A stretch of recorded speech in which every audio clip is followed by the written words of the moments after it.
Hi guys, so welcome back to my channel. In case you don't know, it's actually raining right now, so it is such a perfect mood for bookish musing.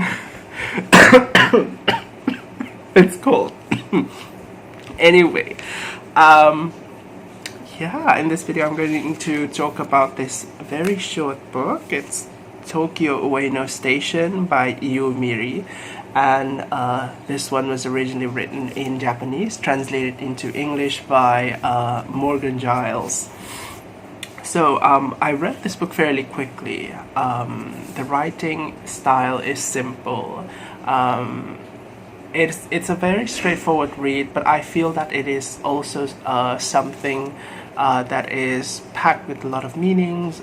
There's a lot of things that you could unpack from this book. I'm not going to talk about all of those things, however, in this video, because this is just going to be a random musing.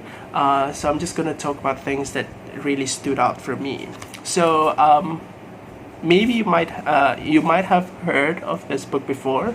It won a major prize, I think, sometime in 2020, if I'm not mistaken. Oh yeah, it's the National Book Award winner. And I think it made quite a buzz on BookTube at that time as well. So yeah, I've only read this book recently in September, and I thought it was really interesting. So in this book we have this man named Kazu.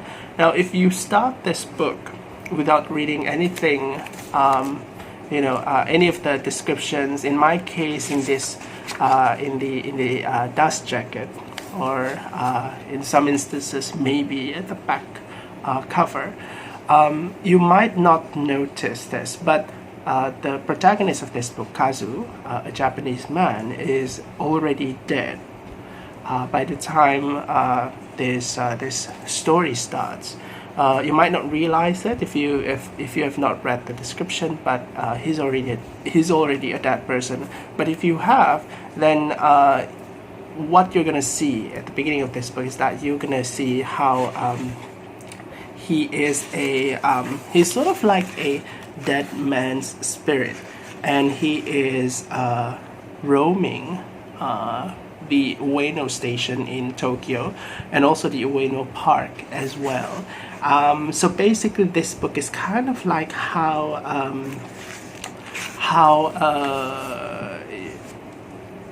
we kind of follow his point of view as he's roaming this place, and he eavesdrop on various people talking about random stuff, which may or may not be meaningful to the story.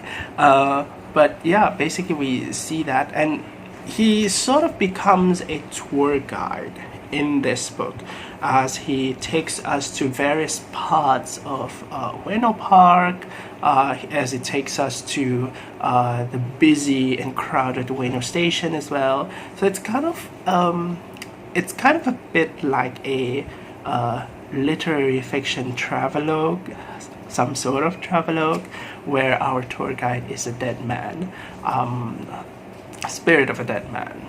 Now, that aside, we will also later learn more about Kazu's background, and we learn that he is actually he was from Fukushima, and he grew up in this like really poverty. He grew up in poverty. So the year that he grew up in was 1933, and if I'm not mistaken, that is the same year, the year he was born, 1933, and I think that was the same year Emperor Akihito was born. And that was not only going to be the parallel in this book. Later, when he has his son will be born in 1960, the same day as the crown prince of Emperor Akihito would be born in. And so you can see that there is this kind of parallel between him, the common person, and also the emperor, like one of the most important people in Japan. So you can see that there is this kind of like connection being made between the common folk and also the rich high class people. And that is going to be the theme of this book, because once we learn about where Kazu was from, we would eventually learn how his life would later unfold, which is going to be not cheery, it's not going to be happy, it's going to be tragic. Some bad things are going to happen to his life, and it would feel as if it's kind of senseless as you read it. And I think it's going to further highlight this dichotomy between poor people and rich people, essentially highlighting the theme of class inequality in this book. Now, one of the things that really struck me, after I finished reading this book, is that as the dead man's spirit, Kazu, is taking us to these places, Ueno Park, especially in Japan. I've not been to Japan, by the way, so most of my imagery I conceived from my Google search. Anyway, as he brings us to these places, he shows us how these places are nice and beautiful and significant, particularly culturally significant. He also shares a little bit about the historical background of some of these places as well. And it kind of gets you to think, as you are traveling, the places that you travel to, especially the ones that are heavily advertised, right, are usually the ones with rich history. It has great importance to the community, or significance to the community surrounding it. And it's nice to learn about those things. But at the same time, these places are kind of like places that are considered to be like the attraction of those areas. The main thing that you're gonna have to see. But often these things also have kind of like untold stories behind them. Even the things that may or may not appear in front of you, may or may not be obvious. Usually it's quite obvious. Those things are kind of swept under the rug. In the story's case, it's homelessness. This book does not, I feel, this book does not try to tell you that, hits you on the head, like say that homelessness is bad, homelessness is awful. But it is something that this book sort of reiterates in this kind of like nice, subtle way that does not feel invasive. And homelessness is something that, as the narrator in this book points out, something that is very obvious, especially if you talk about places like Ueno Park. Again, I've not been there, so I don't know how it really is. Maybe some of you can kind of share your experience if you have. But the narrator tells us that homelessness is a very it is something that sticks out, basically. But people would sort of just ignore it when it doesn't really inconvenience them, or they would try to hide homelessness, as we would later see in this book when certain events are coming up. Basically, people are just kind of they try to not see it or ignore it, or just pretend that it's not there. But as you read this book, you're going to realize that the homelessness itself is an experience. It is kind of like a part, a tapestry of the urban life. And I think that part of this book feels very universal, because if you have been to any city, regardless of where you live, I think you're gonna agree that homelessness is something that is present. It's present everywhere, and often it is a thing that people either they would have some kind of hush-hush attitude towards it, or people don't really know what to do about it, or people don't want to do about it, they don't want to talk about it, and stuff like that. It can be a taboo subject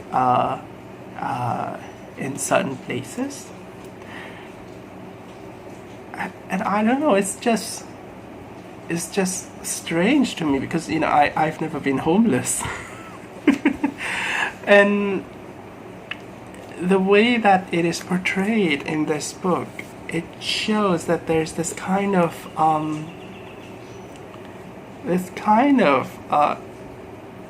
inequality that sort of just makes you feel somewhat cynical, right? And I guess that was the effect of this book had on me, and it also brings you to this idea that poor people, right? Poor people are, they exist.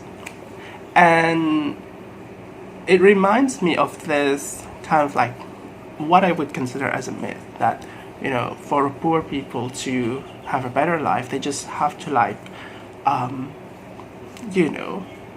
work hard and stuff like that. And this book is kind of like, it's kind of like a middle finger to that idea, because it shows how a poor person's life is even more subject to fate than the ones who have the means or who have wealth. Because if you have wealth, then in any case, if fate ever tries to F with you, you have the money to challenge fate back, right? But if you are poor, you can't do that. It's very difficult for you to do that. And this book pretty much just shows you how much fate is a very important factor in the life of a person who is poor. And I feel that it's very important for us to realize that, because many subscribe to the belief that if you are poor, you just have to work hard. And I don't know, it's just kind of strange to imagine that it would be so simple and so easy. Anyway, that was kind of like the ranty part, but I feel like it's important to mention because this is a musing video, and this book really triggered that rant, right? So another thing, right, that I find kind of interesting is that, also going with the idea of class, is that in this book we have this character who is basically the spirit of a dead man. I may have forgotten to mention this, but Kazu, when he died, he was actually a homeless person, and that's why homelessness is such a thing in this book. So when he's dead, he does not actually go to a certain afterlife. Instead, he lingers around Ueno Station and Ueno Park, narrating his story to us. And I feel that is really important. I like that stylistic choice. It enriches the story. It's kind of giving me this, reminds me of how when you are financially challenged, when you are alive and you are poor, it's very difficult for you to live. But this book seems to suggest that for at least for the narrator, it's also difficult for him to die and move on. Basically, even after he dies as a homeless person, he's still poor. He cannot move on. He's still lingering. It's like he's being punished for being poor. I think that's really interesting. I don't know if you have any thoughts about this. Let me know. Let me know in the comments below.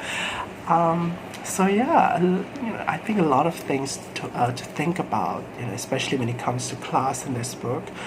This is a book that you would like to add to your, in case if you have it, your I Hate Society TBR, right? You might want to consider reading this. Or if you feel like you're a very positive and optimistic person, and you just want to shatter that a little bit and, inject a little bit of cynicism in your life, read this book.